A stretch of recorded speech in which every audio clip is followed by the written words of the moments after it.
Hey, welcome back for another ballistics gel test. Today we are going to be shooting Hornady Precision Hunter 6.5 Creedmoor with the 143 grain ELD-X bullet, and one of these days I'm going to step right on a copperhead or a rattlesnake because for some reason I always come over here to do my ammo introductions. All right, let's take a look at the box and literature on the back. The box is very aesthetic, almost tactical looking with the sort of gunmetal gray coloring. Rolling around to the back, we've got the manufacturer literature. If you want to pause right there and read all that, you can. But in short, the ELD-X bullet is, it stands for extremely low drag expanding. It's meant for sort of long range hunting and shooting. Again, pause it and read it if you want. Let's look at the stated velocity. So Hornady claims that at the muzzle, this will be going 2,700 feet per second. We haven't seen an ammo meet the specs yet, the factory stated specs yet, so we'll see how close this gets. And you might say, well, the manufacturers use 24-inch test barrels, so of course you're not going to hit that velocity. Well, most hunters these days are using 22-inch barrels, so why don't the manufacturers use that? I think they really should, barring varmint or long-range specialty rigs. Most people are hunting with 22-inch barrels or shorter, so why don't they test with that? I think they really need to. And we'll take a look at the ammo out of the box real quick. Nice shiny brass, no dents or dings anywhere. I looked at all of them. Here are those ELD-X bullets, very streamlined, nice, crisp, sharp little tips on them. Let's see how they shoot. And the test rifle, per usual with 6.5 Creedmoor, is my Ruger American with a 22-inch barrel. We've got a Leupold VX3 HD scope on top.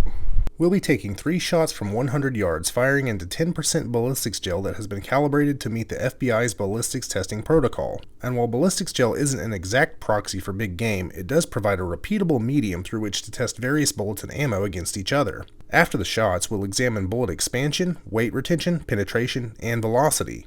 My goal is to provide hunters like you and I with the most objective information possible to help us make the best choice for our particular hunting situation. The ballistics gel in this video has been sourced from Clear Ballistics. You can find a link in the description. All right, here we go.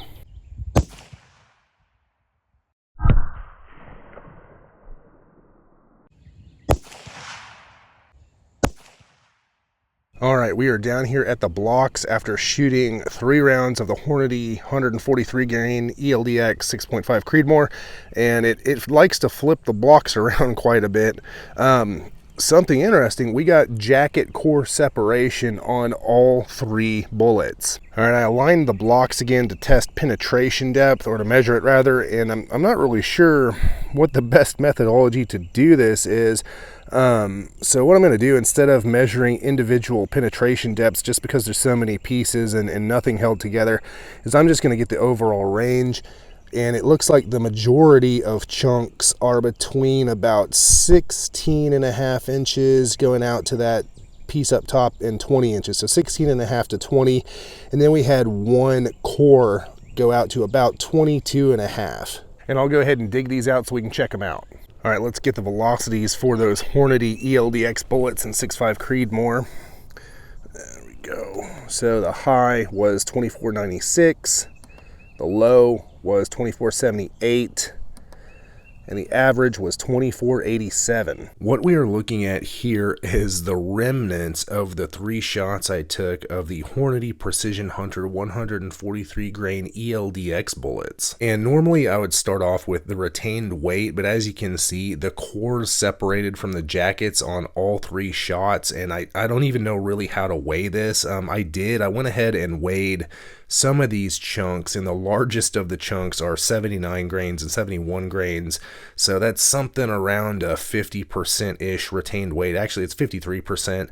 But again, it's kind of hard to gauge, being that these bullets basically blew apart on impact. And then as far as max diameter and expansion percent go, I usually state those figures. Once again, that's kind of hard to get to here. I'm basically just going to skip it and say that this ammunition was a catastrophic failure in terms of hunting performance at 100 yards at least. At further ranges, it may perform better, but for me, with a hunting bullet, I want it to hold together at 100 yards. This is incredibly poor performance. Let's go ahead and talk about the velocity. We had a high velocity of 24.96, a low velocity of 24.78 for an average of 24.87, and the build velocity was 2,700 feet per second, so we came in substantially slower than the build velocity, 213 feet per second slow to be exact.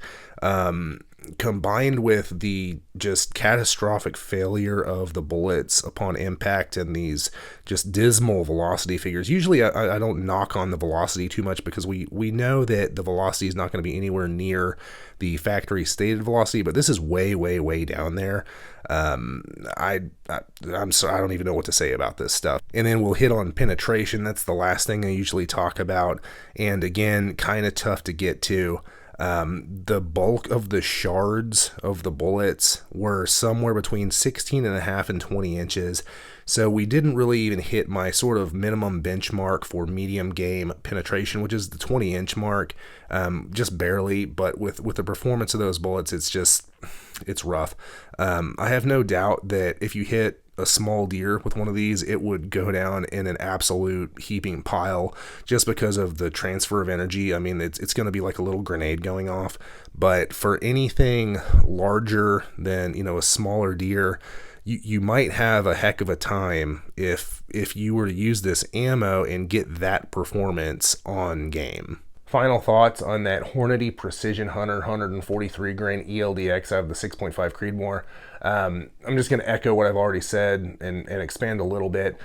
Catastrophic failure, in my opinion, at 100 yards for a hunting bullet, medium game, deer, antelope, stuff like that, wild hogs. I want the bullet to hold together at 100 yards. If it was 25 yards, if it was even 50 yards, I could kind of get it. It's still zipping along really quick.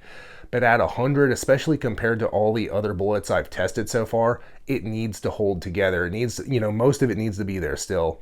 And with this, it just wasn't. It was like a grenade went off. It performed like I would expect a VMAX, like a varmint ammo to perform.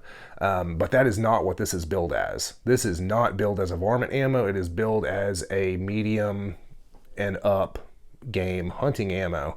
And to expand a little bit on what I said about, if you shot a small deer with it, I'm sure it would work out fine. What I'm talking about there is you shoot a small deer, it's going to transfer all the energy, the shards are going to penetrate, the deer is going to go down like a ton of bricks. But if you've hunted long enough, sooner or later you're probably going to not take the best shot in the world, get a bad shot, something's going to go wrong out of your control, and you're going to have a tracking job. Maybe you hit a little far back, right? And if you're hunting especially bigger deer, say for example you got a 200-pound big old bruiser, you make a shot, it's not a perfect shot for whatever reason, maybe you were a little far back, that bullet blows up in there, you don't get an exit wound, good luck tracking. Good luck. It's going to be really, really hard.